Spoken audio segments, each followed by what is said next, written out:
Mungkin bisa dijelaskan kedatangannya ke Mabes Polri sendiri mungkin untuk apa gitu?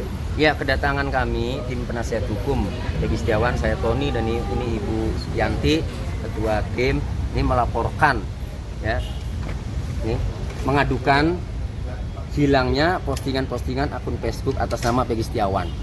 Ya, dilaporkan kepada Divisi Propam Polri. Alasan kami mengadukan ini karena setelah ditangkap Peggy Setiawan itu, akun Facebooknya itu masih ada. Dan di media sosial teman-teman atau netizen itu sudah pada memfoto layar atau men-screenshot akun Facebooknya Peggy Setiawan ini, postingan-postingannya, dan muncullah beredar bahwa kok Peggy Setiawan berada di Bandung loh. Nah, kok pada saat kejadian dan seterusnya. Setelah ramai itu kemudian akun Facebook itu hilang. Setelah hilang kemudian kan ditangkap 21 Mei. Ya. Nah, kemudian hilang, setelah hilang 28 Mei di acara salah satu TV swasta, saya menyampaikan, mempertanyakan kepada penyidik, tolong penyidik jelaskan kenapa akun Facebook Peggy Setiawan hilang.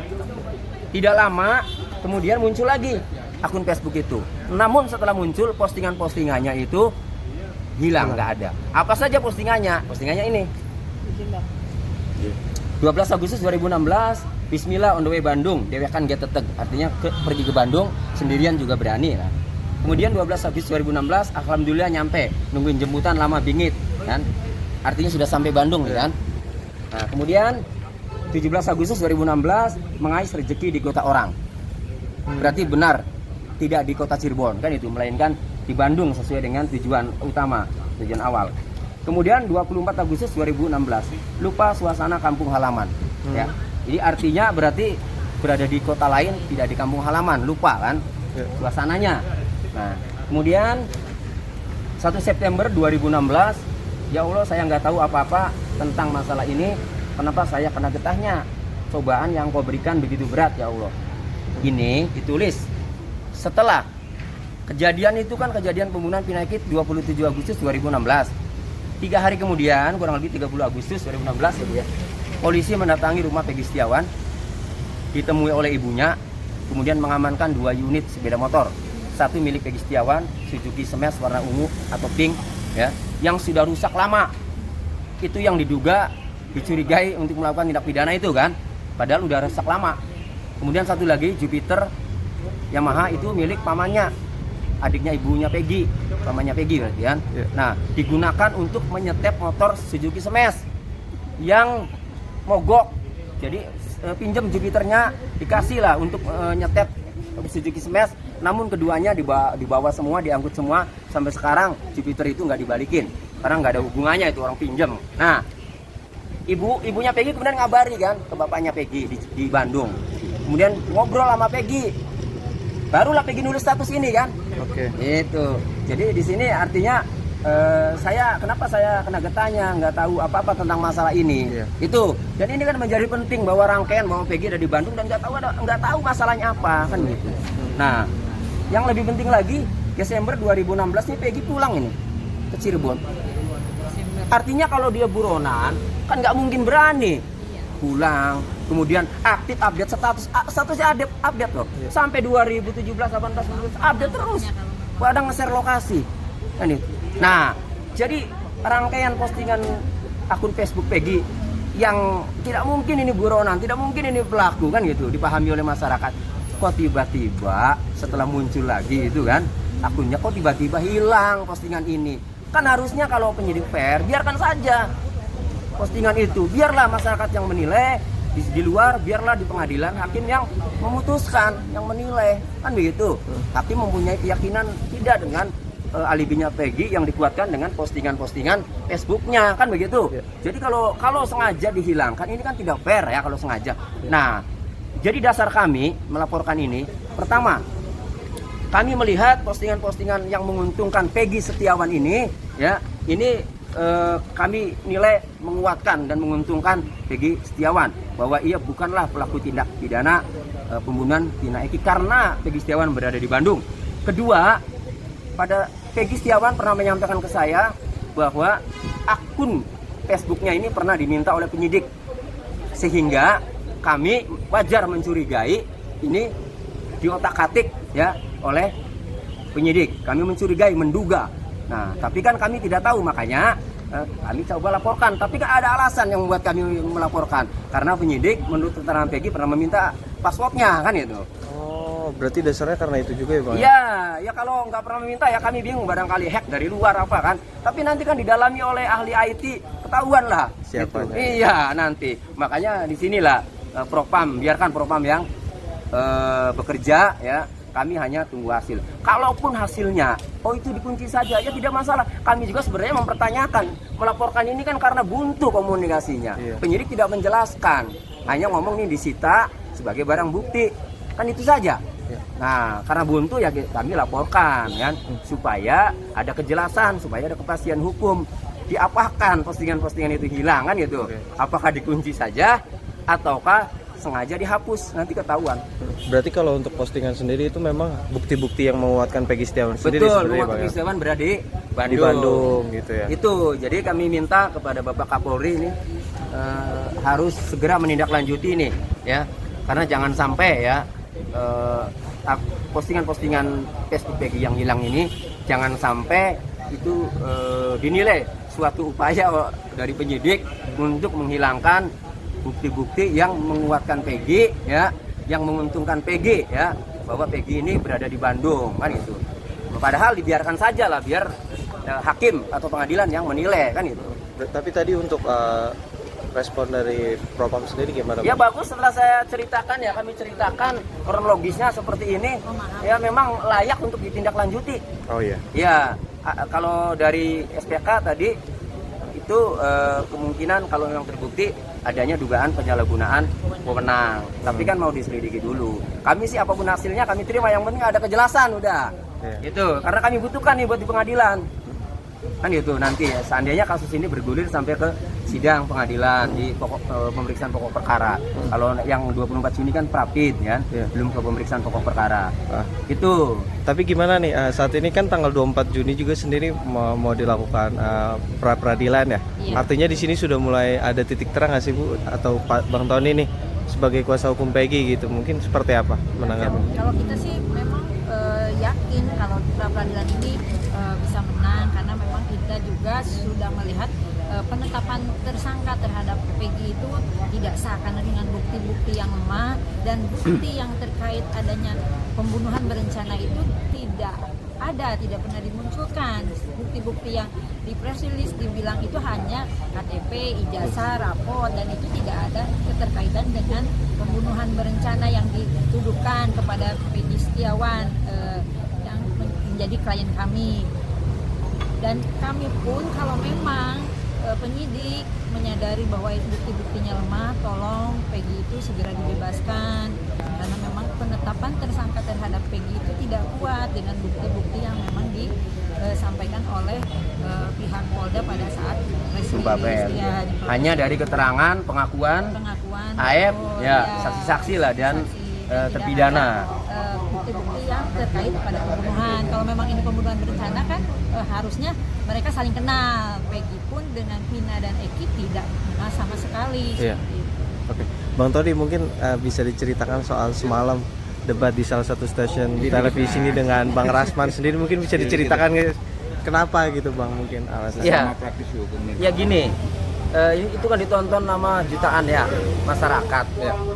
Ya, kami sebagai kuasa hukumnya Peggy tidak mau dong kalau Peggy Setiawan ini dibilang DPO, dibilang buronan, karena berdasarkan putusan pengadilan ya atas nama 8 terpidana itu tidak ada petunjuk ya ataupun saksi mengarahkan ke Peggy Setiawan, ke Peggy alias Peron. Iya, Peggy kan banyak. Iya, Peggy alias Peron kemudian ditindaklanjuti oleh penetapan daftar pencarian orang oleh Polda Jawa Barat sebelum penangkapan Peggy. Ingat gak? Dengan ciri-ciri kan, rambutnya keriting, tinggalnya di Banjarwangun, umurnya 22, saat 2016, dan kalau 2024 30 tahun. Tinggalnya di Banjarwangun tadi kan. Nah, yang ditangkap ini kan Peggy Setiawan ini rambutnya kan tidak keriting. Perawakan kecil. Ya. Nah, kemudian tinggalnya juga tidak di Banjarwangun, mainnya di Kepongpongan. Iya, yang ditangkap. Beda kan. Nah, umurnya juga bukan 30, sekarang Peggy 28. 27 ya. Beda. Sehingga kami melihat tindak lanjut dari Polda menetapkan DPO atas putusan pengadilan ini, ciri-ciri yang ditetapkan itu bukan Peggy Setiawan. Maka kami melihat ya Peggy Setiawan ini kalaupun dilakukan dicurigai ya sebagai Peggy alias Peron kan begitu, karena beda ciri-cirinya. Kalau DPO-nya Peggy Setiawan silakan langsung ditangkap, gak ada masalah. Tetapi kalau ini dicurigai ya harusnya kan dilakukan pemanggilan dulu, pemanggilan saksi kan beberapa kali kan, kemudian diperiksa juga sebagai saksi sebelum ditetapkan tersangka. Nah, debatnya sama Rasman ya, karena Rasman menganggap ya Peggy Setiawan yang ditangkap ini adalah DPO. Kan itu, kami luruskan seperti tadi bahwa ini bukan DPO alias Peron. Kami bisa jelaskan, masa Polda menetapkan DPO ciri-cirinya asal-asalan? Kan gitu. Mudah berubah. Ya. Yang jauh lebih penting lagi, ada keterangan Sakat Tatal ya. Sakat Tatal kan? Itu dia menjelaskan sebelum penangkapan polisi yang mengaku, anggota polisi yang mengaku dari Polres Cirebon Kota dan Polda Jawa Barat itu mendatangi Sakat Tatal, menunjukkan foto-foto loh. DPO, 3 DPO. Kenal nggak sama ini Andi? Kenal nggak ini sama ini Dani? Kenal nggak ini sama Peggy alias Peron? Ya, lalu setelah ditunjukkan, Sakat Tatal kan tidak mengenal semua. Dan sama Peggy Setiawan juga Sakat Tatal nggak mengenal. Tapi setelah ditangkap 21 Mei, foto Peggy Setiawan beredar 2 hari kemudian ya.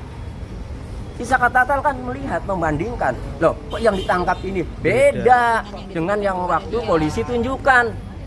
Kan itu juga kami menilai sampai hari itu, sampai polisi mendatangi Sakat Tatal, penyidik belum mempunyai itu gambaran pelakunya seperti apa. Ya enggak? Karena masih berubah lagi. Kenapa kami katakan berubah? Beda ciri-ciri yang disebutkan oleh Sakat Tatal dengan yang ditangkap Peggy Setiawan ini beda. Berarti kan masih berubah-ubah itu. Lalu apa dasarnya, apa alat buktinya kemudian mengarah ke Peggy Setiawan ditangkap? Inilah yang harus dibuktikan di pra-peradilan nanti. Foto Peggy yang ditunjukkan ke Sakat Tatal itu berbeda dengan Peggy yang ditangkap. Ya, Izin maaf, berarti itu foto bukan sketsa wajah Ibu, tapi foto. Kata Foto. Sakat Tatal foto. Oh. Makanya yang dia ditunjukkan kepada Sakat Tatal itu bukan Peggy yang ditangkap. Sakat Tatal tuh bingung gitu. Memang Sakat Tatal juga nggak kenal sama Peggy yang ditunjukkan saat itu, sama Peggy yang ditangkap juga nggak. Iya, nggak kenal. Tapi foto yang ditunjukkan kepada Sakat Tatal itu bukan Peggy yang ditangkap, makanya kan aneh gitu. Bang, sekarang kan banyak pertujuran di media sosial A, si B, si J. Abang bisa menilai nggak sih dalam tanda kutip bisa membantu Peggy bukan tersangka? Dan kedua, Deddy Mulyadi juga bersikeras dari tempat ke tempat untuk bilang bertanya pada tersangka atau bukan itu. Gimana Bang? Abang berpendapat Bang? ya segala informasi yang mengenai ada informasi-informasi terkait kasus Tina Eki ini, Polda Jawa Barat kan sudah membuka hotline.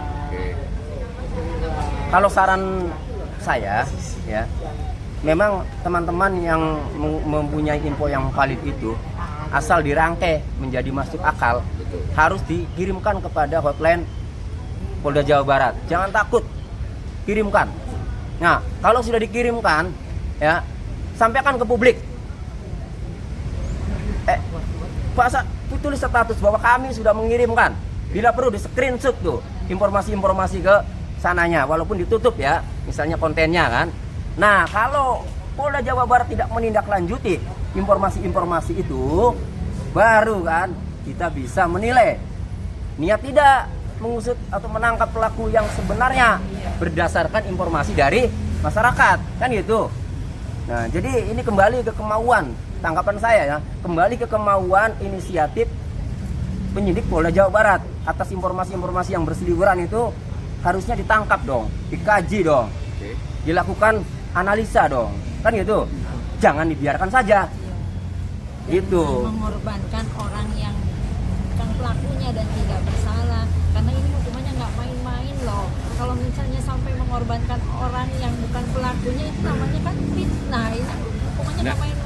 Bayangkan diukur seumur hidup loh. Dan juga sekarang juga ada lagi nih, lagi viral ya kan, mengaku tukang ojek melihat langsung pembunuhan saat itu ada 2 orang tersangka doang yang melakukan. Gimana nih? Pak Rana itu ya. Gimana nih? Ya kalau bagi kami gini, kami mau pembunuhan, mau berencana mau tidak, yang jelas klien kami sih kepentingannya, ya kami kepentingan nih, klien kami ada di Bandung, terserah itu kan, ya kami tidak berdebat, oh ini kecelakaan, ini pembunuhan, kami tidak berdebat itu. Tapi kalau ini pembunuhan, harusnya digali dari motif. Pembunuhan berencana, itu kan ada motivasi, dendam, benci, namanya juga direncanakan, ya kan? Tidak ada tiba-tiba orang nggak kenal kemudian membunuh, hanya orang gila yang nggak kenal kemudian membunuh. Tetapi kalau orang waras, ada perencanaan. Kalau ada perencanaan, berarti ada dendam. Kalau ada dendam, berarti ada interaksi, ada saling kenal. Peggy Setiawan ini nggak kenal dengan korban Pina Eki. Lalu motivasinya di mana motifnya? Begitu juga 8 orang ya yang dihukum itu tidak kenal dengan Pina Eki. Lalu motivasinya di mana?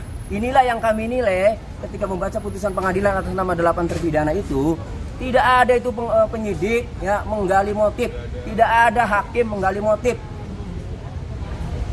Dan itu diakui oleh Pak Arianto ya, penasihat Kapolri, bahwa melihat ada kejanggalan sejak penyidikan, penuntutan sampai persidangan dengan dakwaan sesimpel itu, sederhana itu ya, pembuktiannya sesederhana itu, tidak dilakukan tes DNA, disetubui oleh 8 orang, oleh 7 orang terkecuali Saka Tatal. Tetapi ditemukan sperma di satu tubuh, kemudian kok semuanya diponis, nggak dites DNA, ini sperma siapa? Kan itu janggal sebenarnya. Tapi karena sudah menjadi putusan, maka itu dihormati lah ya, karena putusan pengadilan. Tapi kan hal ini perlu dibahas walaupun udah inkrah untuk memperbaiki kinerja penyidik. Oke. Terakhir dari saya Bang, Peggy sudah menjalankan atau ada di dalamnya, ada nggak sih Bang omongan atau pernah ketemu nggak sih Bang selama dia ditahan gitu? Pernah sering. Apa yang dari hati dia Bang berkata ke Abang? Pernah nggak? Saya tidak pernah melakukan pembunuhan itu. Sampai sekarang? Iya, ini fitnah. Tahu nggak BAP-nya ini Peggy? Semuanya tidak tahu jawabannya. Karena yakin dia tidak. Iya, karena nggak, gimana mau tahu, gimana sih menjelaskannya kan? Semuanya tidak tahu ya Bu ya. Tidak tahu. Ditanya, kamu meraba-raba ya, ini ya saya nggak tahu, kejadiannya juga nggak tahu. Makanya carilah itu Peggy alias Peron yang benar. Kan di netizen, di media sosial itu sudah mengarah-mengarah itu.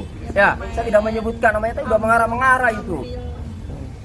Harus diakomodir. Aduh, polisi itu digaji pakai uang rakyat. Ada informasi netizen itu tidak digaji oleh uang rakyat, tapi berani dengan detil, bahkan menjadi detektif katanya, sampai saya kerjanya ini demi membantu karena melihat Peggy itu ya, keyakinan masyarakat netizen itu melihat Peggy itu tidak bersalah, bukan pelakunya, sehingga tergerak hatinya masyarakat netizen ini untuk mencoba menggali, mencari tahu, termasuk Kang Deddy Mulyadi, itu saya apresiasi. Oke. Siap. Kan Peggy Peggy. itu juga menunjukkan bahwa memang Peggy tidak bersalah, makanya kan para pengacara pengen tergabung, pengen membantu membuka tabir perkara ini. Oke. Cukup ya. Cukup.